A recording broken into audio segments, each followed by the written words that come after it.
Florida Governor Ron DeSantis is letting the whole country know how thin his skin is by pushing to change the defamation law to make it easier to sue journalists who report bad things about his administration.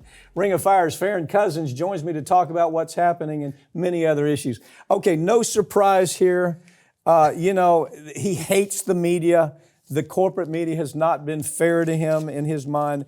And you know what? As I watch it, they really aren't. I mean, even you and I are taking shots at him all the time, and people take shots at him because he's in the business. Okay, you got to have you can't have thin skin in this business.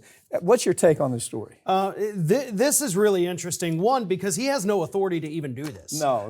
This was actually put forward by our state representative, Alex Andrade, who clearly does not understand how the federal law works. You can't change defamation, slander, and libel laws at a state level when these things are already set nationally. Andrade is a goof, okay? Yeah. Andrade got mad at me for calling him, I call him a punk, and said he had no life experience.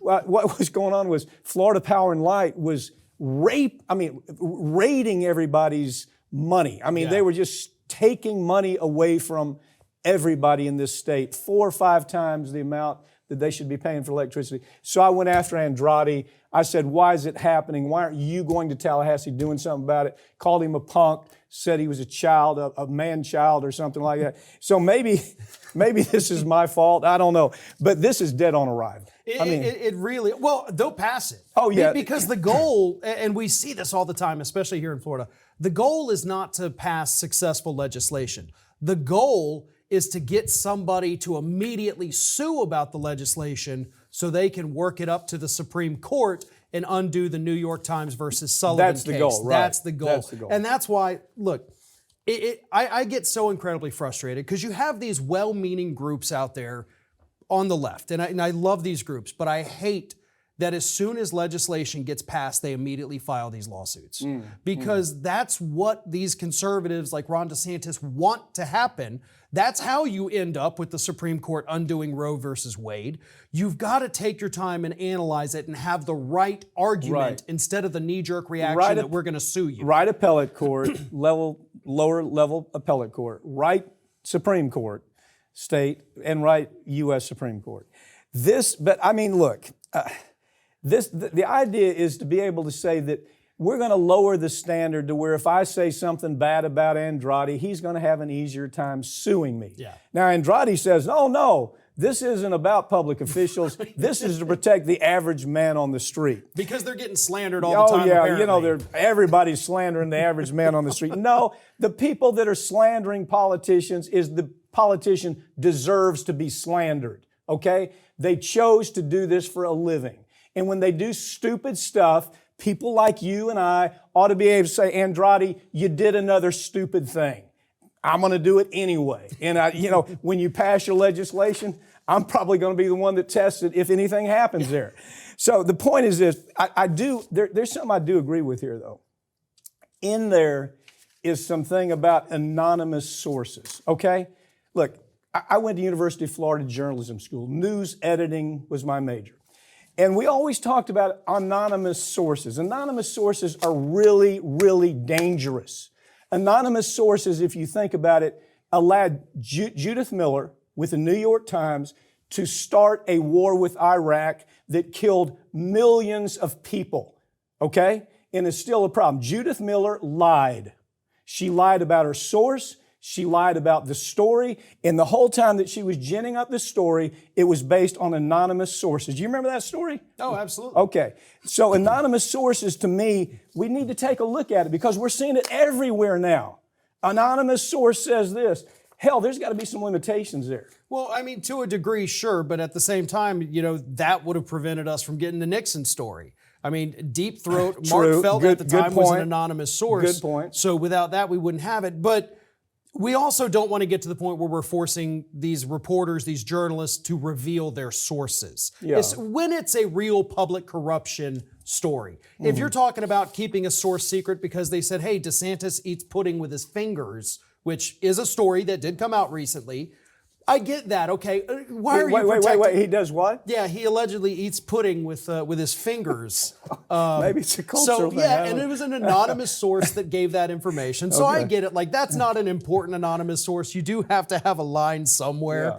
But I think that's what really pissed him off is the pudding story that started most of this. Okay, so here we have that. Let me run for office. I want to run for office. I want to be Andrade. I want to be Mr. Big in Tallahassee, and I'm going to be a state representative, something to that effect. Okay, state representative in Tallahassee. Elect me. Let me do horrendous things. Let me side with corporations to the detriment of consumers. Let me be reckless. Let me be stupid. And let me be insufferable in the things I do. But with this, by God, if you sue me, I'm going to have something to talk about. That's kind of where this is. This is not for the every man on the street. Right. But that's the way they make it. That's the way they make this look. New legislation's been introduced in the House of Representatives that would put an end to the concept of corporate personhood. The goal is to undo the Citizens United Supreme Court and the ruling that they made. It's allowed corporations to absolutely trample on consumers all over this country.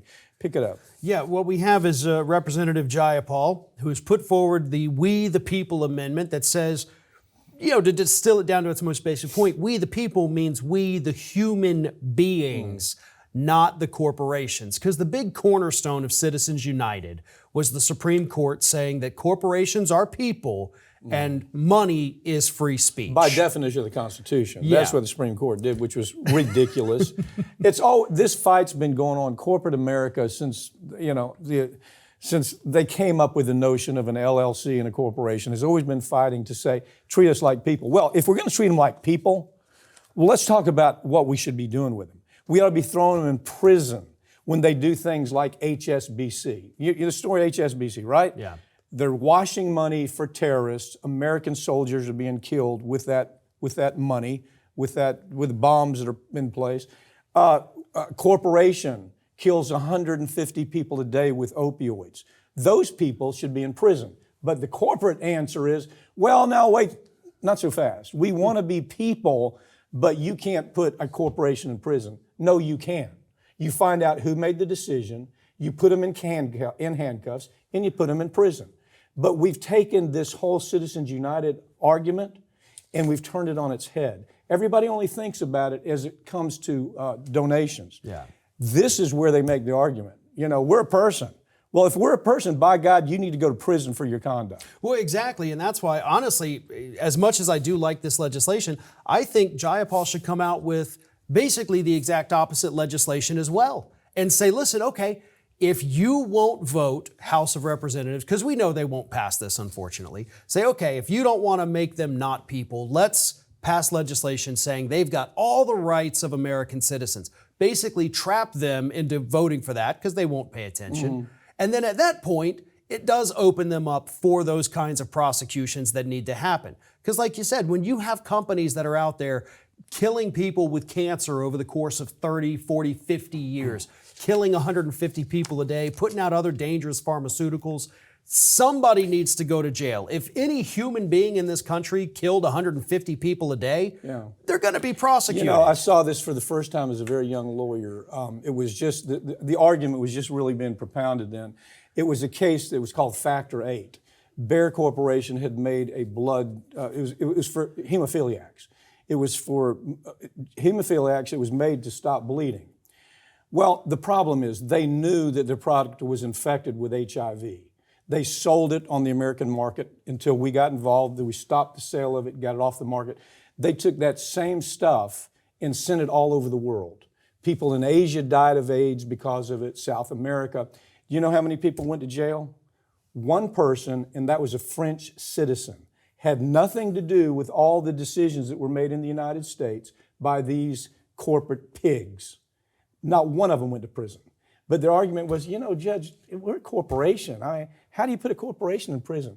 All you do is you just follow the memos. Yeah. You follow the letters. You follow the conduct. You say, you look like the guy who won. You're going to prison. Because look at how many people they killed with that product. Sad story, but we see it again and again. And we hear the same argument again and again. Well, yeah, we're not actually, we're only people, we're only, having our personhood when it benefits us. And we have and money is free speech. That's Right. their argument. And I still am in shock over that argument in general, just because money cannot equate to free speech. Right. Because at that point, you're saying some people have more free That's speech right. than others. Right. There's an equal issue there. So that alone should have gotten this case tossed before it even made it. That's a very smart analysis. Well, thank if you. money is free speech, then the people with all the money, they have more free speech. Exactly.